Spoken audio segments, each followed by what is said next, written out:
Така, момичета, преди да съм започнала с ревюта на продуктите, искам да направя едно кратко отклонение и да ви запозная с един български бранд. Всъщност, защо ще го направя това нещо? Защото знам, че предстоят изключително много вълнуващи празници, било то именни дни, Коледа, Нова година, и на някой от нас ни е изключително трудно да подберем подходящият подарък за нашата половинка, нашият мъж.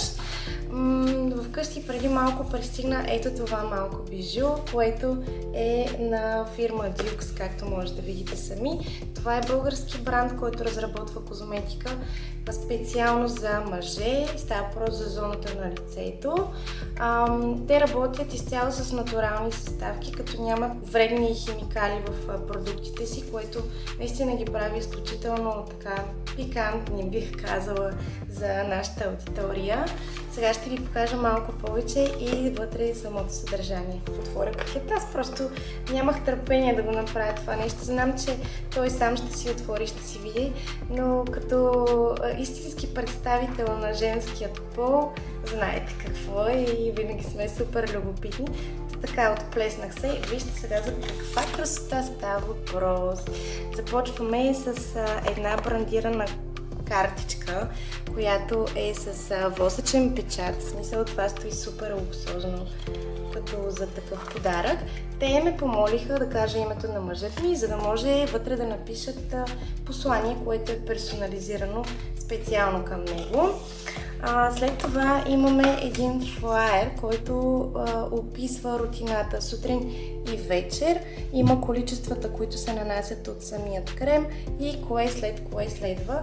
Това е много голям бонус за мъжете, защото обикновено тях ги мързи супер много и в повечето случаи не знаят кое, кога и как да нанесат. Ето ги и самите продукти. Наистина са вложили доста в дизайнът на продуктите си. Тук имаме 3 продукта, като имаме измивен гел, имаме крем за лице и серум за очи. Нямам търпение да видя той как ще реагира и мисля, че ще ви покажа и на вас. Беби? Знаеш ли какъв ден е днеска? Четвъртък. Хубаво да е, освен че четвъртък нещо, чул ли си? Някой нещо да ти е казал? Имаш имен ден! Ясно, те за това хората опитаха да се да почерпа. Да. Не се ли сети? Не. Нищо, аз имам нещичко за тебе. Затова ли ме смилваш? Да. Няма нищо. Продължавай да си бъдеш естествен, просто бъди себе си. Имам нещо за тебе, много готино. Заповядай. Благодаря. Дюкс. Да, можеш да го отвориш. Нали няма да се срамуваш пред камерата?